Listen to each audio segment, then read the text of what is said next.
Is there a part of you that dreams big, that feels an immense, almost infinite potential, but when it's time to act, to build, to make things happen in the real world, seems to get stuck? This paralyzing sensation has a name in depth psychology. It's the eternal boy.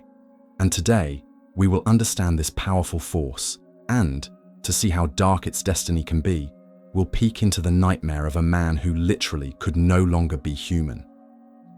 We're going to dive into Robert Johnson's essential work, He, which decodes this fascinating and complex archetypal figure of the masculine psyche, the Puer Aeternus. Johnson offers us the psychological map of this archetype that both inspires and imprisons. To feel the weight and danger of this dynamic, we'll use as illustration the indelible image created by Franz Kafka in the Metamorphosis. Gregor Samsa, the insect man, will be our dark mirror for the extreme consequences of this psychology. Our journey today is to understand the characteristics, traps, and challenges of the eternal boy, and use Samsa's tragic fate as visceral literary proof of the collapse that can occur when this archetype is not. Let's unravel the theory, explore the behavior patterns, and see how fiction can give us a shocking glimpse of psychological. The heart of He, unveiling the Puer Aeternus. The term Puer Aeternus comes from Latin, meaning eternal boy. Johnson uses it to describe an archetype, a universal pattern in the masculine psyche that represents eternal youth, unrealized potential, the promise that never fully fulfills itself in the concrete world.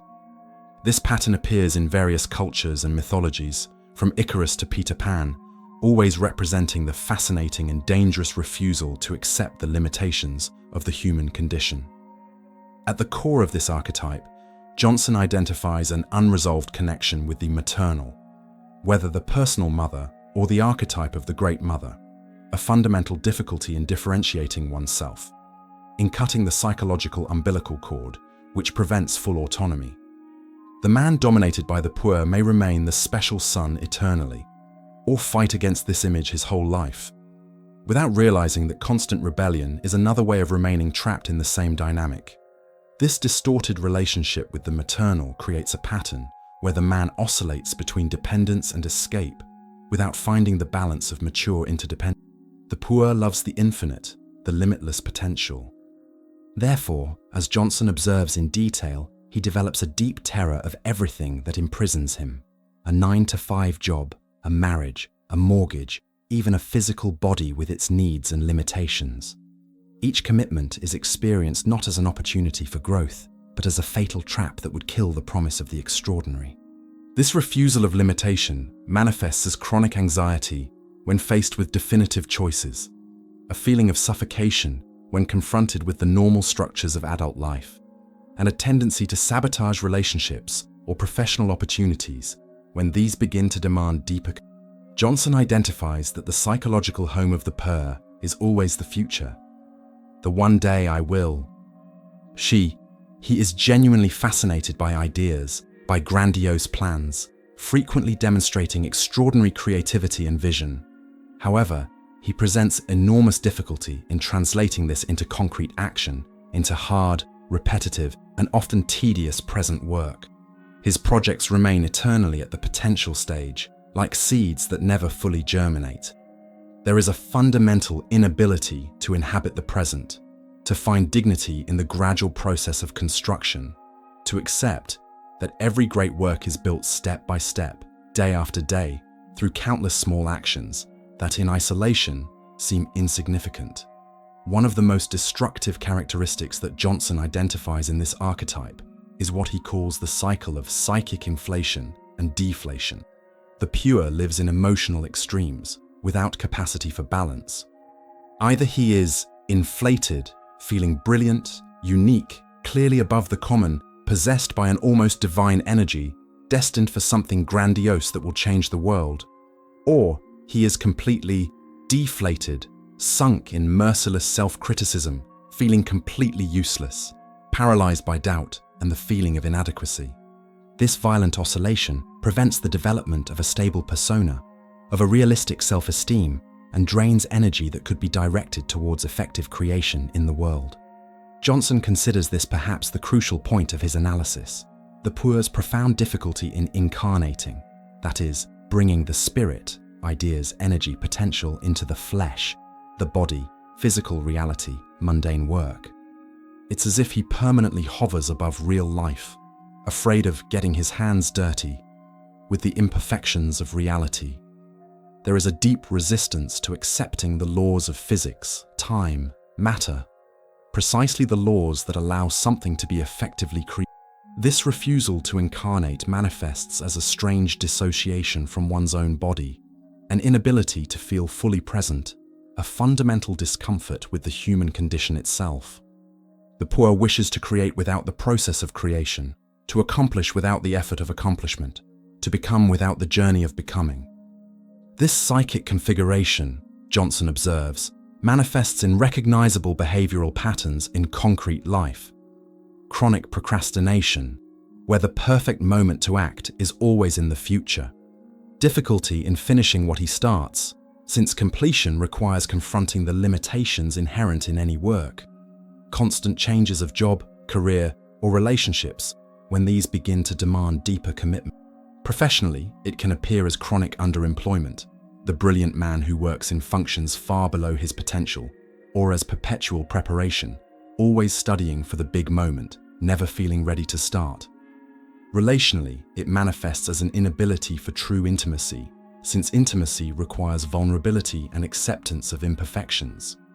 The final paradox, which Johnson articulates with compassion, is that the refusal to accept limitations results in the greatest possible limitation, the prison of potential never realized. And if you're following along so far, recognizing these patterns in your own journey, don't let this encounter be just momentary. Subscribe now so we can continue exploring together the maps of the psyche that help us navigate the internal labyrinths. When the initial fascination of the Puer Aeternus dissipates, what remains is an often painful reality.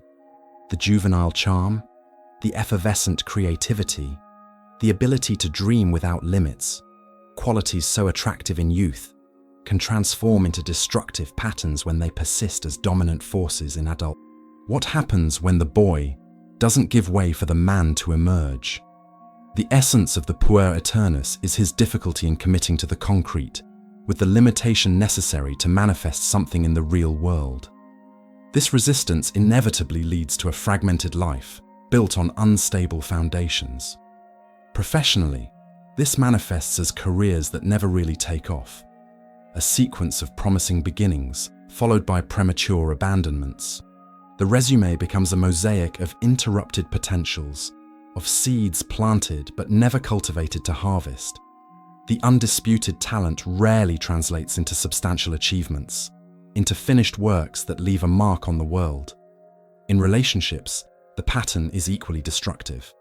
Connections that remain superficial, unable to deepen due to the unconscious fear of true intimacy. Or relationships that intensely flourish in the initial enchantment, but are abruptly interrupted when they begin to demand commitment, vulnerability, or the mundane work of building a shared life. The result, over the years, is a painful absence of concrete legacy. Nothing that remains, nothing that testifies to his passage through the world, only traces of abandoned projects, interrupted relationships, and unfulfilled promises. When the constantly celebrated potential is not realized with the passage of time, a growing psychological dissonance emerges. The Puer's grandiose self-image violently collides with the reality of his limited achievements, creating an unbearable tension. This internal conflict is often resolved through projection. The blame for failure is externalized. The world becomes unfair. Society doesn't value his true potential. Ordinary people can't comprehend his extraordinary vision. Circumstances conspire to prevent his greatness.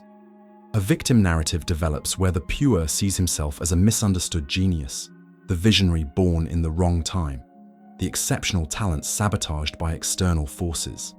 What began as charming juvenile idealism crystallizes into chronic bitterness and corrosive resentment. The most insidious aspect of this pattern is the profound difficulty in assuming responsibility. Unable to confront his own choices, his internal resistances, his refusal to commit to the hard work of materialization, the Puer remains trapped in a cycle of external blame that prevents him from truly growing. With the passage of time, the distance between the dreamed potential and the lived reality becomes an existential abyss. A profound sense of emptiness emerges, of meaninglessness, of wasted time that cannot be recovered. This inner void is unbearably painful. It represents the confrontation with the possibility that life is effectively slipping through the fingers, that the years of preparation, of waiting for the right moment, of keeping options open, have resulted only in a shadow existence of what could have been. To avoid this devastating awareness, the Puer often intensifies his escape mechanism. Incessant search for novelties, for increasingly intense stimuli, for distractions that momentarily fill the void. Constant geographical changes, new beginnings in different places, the fantasy that this time will be different. In more severe cases, this escape can take self-destructive forms, chemical dependencies, compulsive behaviors, technological addictions.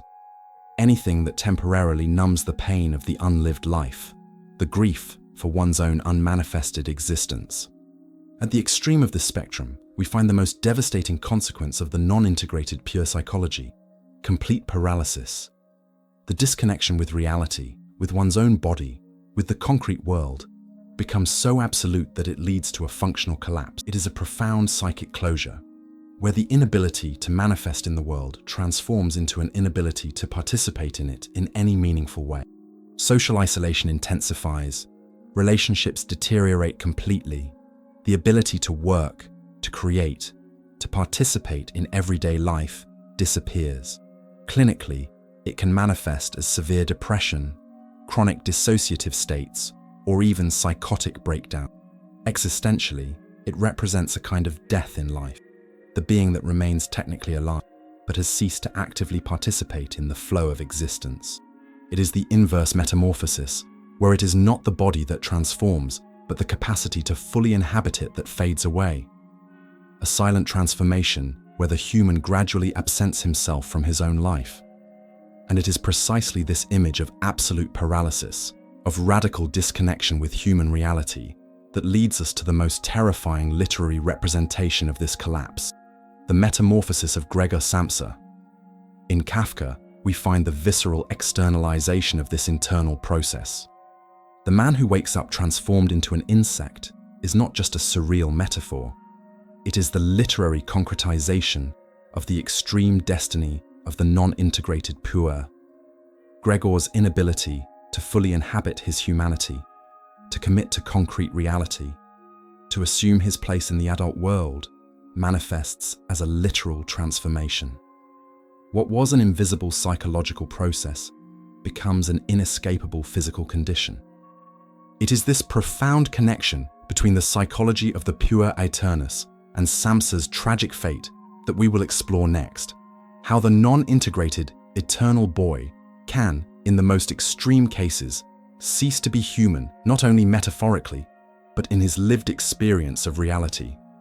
The genius of Kafka's The Metamorphosis lies not only in its surreal premise, but in the way this premise functions as a visceral externalization of a psychic collapse. To understand the depth of this connection, we must see Gregor Samsa not as the cause of his transformation, but as the extreme consequence of a psychological process that we can interpret with clarity through Johnson's theoretical lens. Even before his physical transformation, Gregor Samsa already lived a particular form of imprisonment that perfectly embodies the dysfunctional patterns of the Puer Aeternus. Gregor's case represents a perverse variant of the unresolved maternal complex. His autonomy is non-existent, but not through the classic pattern of the spoiled and privileged son. Instead, Gregor is bound to his family through a painful inversion of roles. He has become the reluctant provider, the son who carries the financial burden of his parents and sister. His prison is his father's debt, an obligation he did not choose, but which completely determines his existence. This is non-separation taken to the extreme of self-abnegation, not privilege. Gregor remains psychologically fused to the family, not because he is too special to leave, but because he is unable to break the chains of obligation. This distorted dynamic perfectly represents what Johnson describes as the Puer's inability to cut the psychological umbilical cord. Gregor cannot individuate himself, separate himself, become fully autonomous. He remains defined by his relationship with the family, imprisoned by bonds he cannot break. Gregor's work as a traveling salesman is the perfect embodiment of the kind of existence that the Puer deeply fear: mechanical, alienating, devoid of personal meaning. He travels from train to train, sells fabrics in which he has no personal interest, follows rigorous schedules determined by others, without any space for creative expression or individual purpose. This is the non-incarnated life in its most extreme form. Gregor is not present, not integrated, not expressed in his professional function. He is just a body that fulfills prescribed movements, a cog in the economic machine. His occupation reflects no internal vocation, no authentic purpose. Johnson precisely identifies this dissociation in the Puer, the inability to incarnate in concrete work, to find dignity and meaning in the commitment to a function in the world. Gregor not only experiences this dissociation, he lives it in its most acute and painful form. Perhaps the most disturbing aspect of Gregor's pre-metamorphosis life is his absolute existential passivity.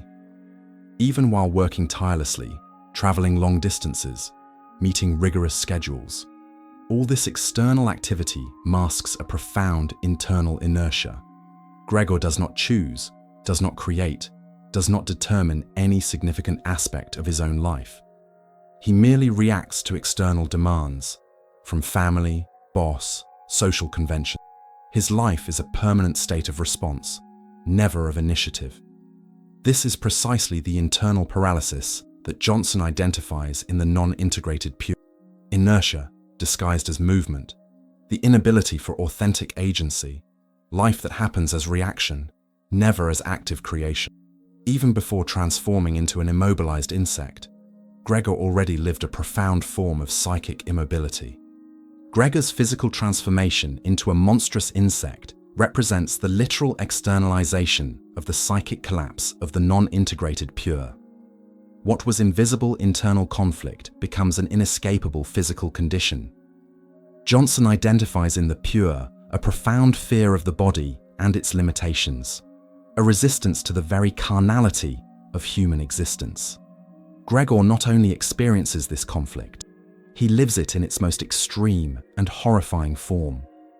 His transformation literally makes him all body, a grotesque, limited, useless, repulsive body. There is no more escape to the ethereal realm of ideas, dreams, possibilities.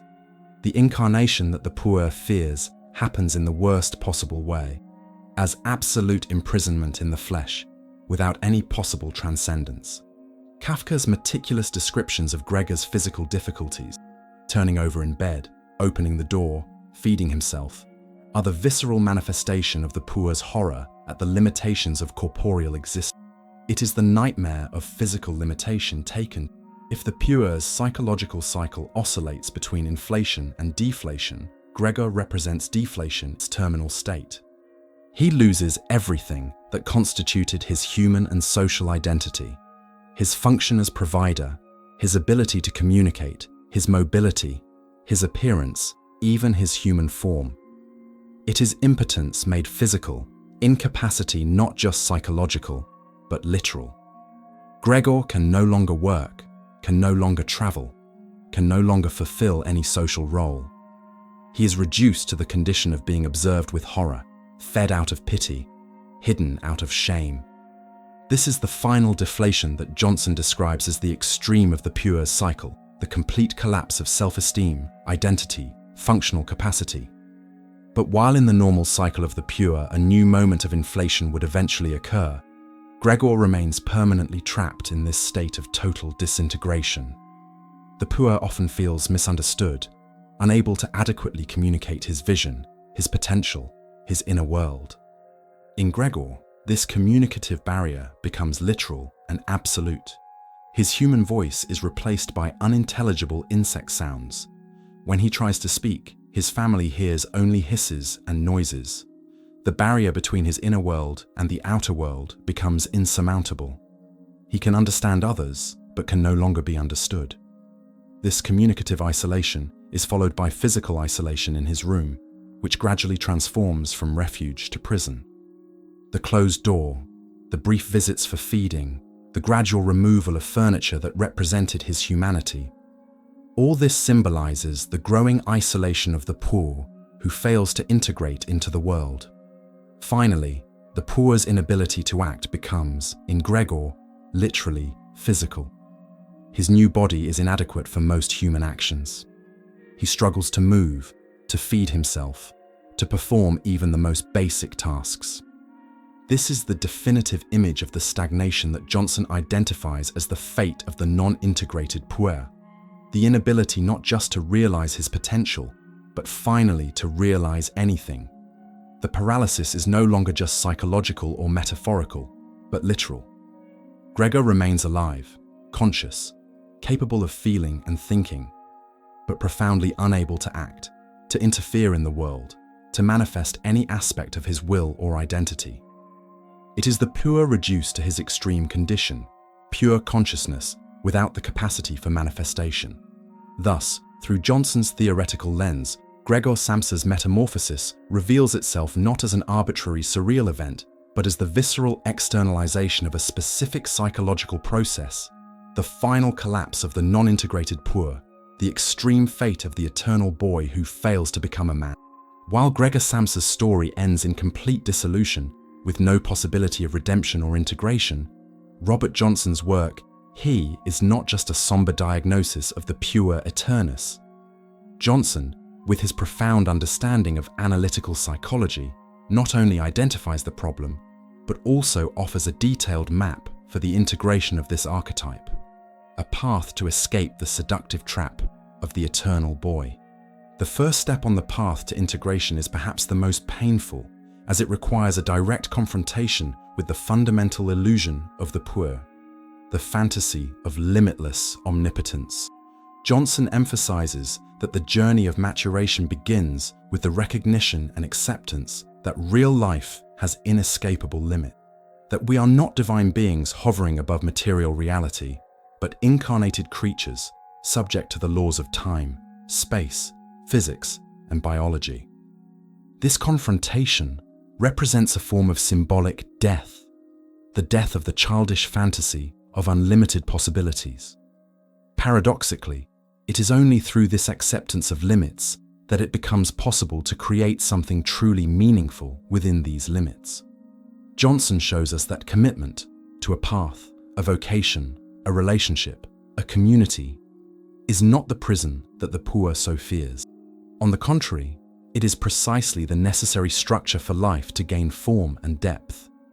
Just as a river without banks would be just a directionless flood, a life without chosen limits becomes dispersed and unable to accumulate strength or. For the man to emerge, Johnson points to the need for an internal psychological ritual, the symbolic sacrifice of the eternal boy who demands perfection as in fantasy. This sacrifice does not mean the destruction of creativity, imagination, or the ability to dream. It is instead the recognition that these qualities must be integrated into a broader structure of personality, no longer dominating the entire psyche. It is the process of letting go of certain idealizations that, however beautiful they may be, prevent the encounter with reality as it is. It is the willingness to face the imperfect, the incomplete, the contradictory in human experience, without escaping to the ethereal realm of unrealized potential. Johnson describes this process as similar to grief. There is a real loss to be processed, the loss of the fantasy of perfection and unlimited possibilities. But it is a necessary grief, as it makes room for something new and more vital, the ability to create and love in the real, imperfect, and limited world. A fundamental aspect of the path proposed by Johnson is the rediscovery of value in the ordinary, in the everyday, in the mundane tasks that the puer typically despises as unworthy of his special potential. It is the process he describes as coming down to earth, not as a fall or degradation, but as a necessary rooting, an encounter with the fertile humus of reality, where ideas can effectively germinate and grow. Johnson highlights the importance of learning to find meaning and satisfaction in consistent work, in everyday responsibilities, in real relationships with their inevitable imperfections and frictions. It is recognizing that there is dignity and beauty in the common, the concrete, the imperfectly human. This is a perspective radically opposed to Gregor Samsa's tragedy, who never found value in his alienating work or meaning in his family responsibilities. For him, the ordinary was just a meaningless prison, never a field of possible realization. The most transformative element of the integration process described by Johnson is what he calls the conscious work of incarnating, the deliberate and continuous effort to bring energy and ideas into concrete action in the material world. This is the process that transforms potential into realization, dream into work, vision into tangible construction. It is the constant practice of manifesting in the world that which exists first only in the mind or imagination. Johnson emphasizes that this work requires patience, persistence, and tolerance for frustration. It is building and accomplishing even if little by little, even facing resistance, even accepting that the final result will never be as perfect as the original vision. It is, in essence, learning to live fully in the body, in present time, in the concrete world, not as exile from ideal perfection, but as the only place where any form of true creation can occur. The path of integration outlined by Johnson represents a possibility of psychological transformation that, sadly, remained inaccessible to Gregor Samsa in his fictional tragedy. While Johnson offers us a map to navigate the labyrinth of the Puer Aeternus, Samsa remains as an eternal warning of what can happen when this path is not traveled. Gregor's transformation into an insect represents precisely the opposite of the true incarnation that Johnson proposed. Instead of consciously integrating spirit and matter, Gregor becomes a prisoner of a body alienated from any possibility of spiritual expression. Instead of finding value in the ordinary, he loses all ability to participate even in the most basic activities of life. The contrast could not be clearer or more powerful. While Johnson's path leads to integration, to manifestation, to full life in all its dimensions, Samsa's trajectory ends in disintegration, in isolation, in a death that began long before the last breath. It is this contrast that makes the juxtaposition of these two works so illuminating. Together, they offer us both the diagnosis and the treatment, both the warning and the path, both the nightmare and the possibility of awakening. The psychology of the eternal boy, unveiled by Robert Johnson in He, shows us the internal struggle between infinite potential and the need to live in finite reality, a force that can inspire, but which, when not integrated, can paralyze and destroy. This dynamic of the Puer Aeternus represents one of the most fundamental challenges of psychological development: how to preserve the flame of possibility, creativity, and vision while simultaneously engaging in the concrete work of manifestation in the real world with all its limitations and resistances. Johnson reveals to us that true growth is not in choosing between dream and reality, between potential and manifestation, between flight and rooting, but in the conscious integration of these apparent opposites into a broader and more dynamic whole. And Kafka, with the unforgettable image of Gregor Samsa, gives us the darkest glimpse of this destruction, the literal dehumanization of one who could neither fly nor land, trapped in an existential limbo that imploded his very form. Gregor's Metamorphosis is not just a surreal fantasy, but the literary concretization of the dehumanization process that accompanies the radical failure to integrate the aspects of the Puer Aeternus. It is the fate of one who remained divided between heaven and earth, unable to fully inhabit either. Kafka captured with visceral precision the horror of this psychic collapse and translated it into an image that remains as one of the most disturbing warnings in world literature. A reminder of what can happen when we completely lose the ability to inhabit our own humanity.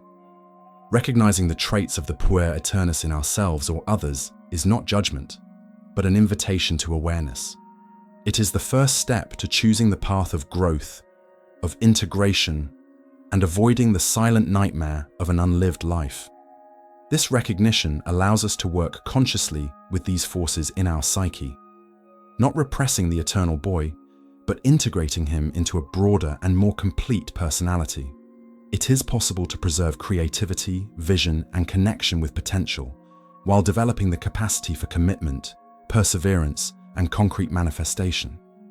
The journey from potential to realization is a continuous process of negotiation between the ideal and the possible, between vision and manifestation, between dream and the necessary work to make it real, a path that requires courage, honesty, and determination.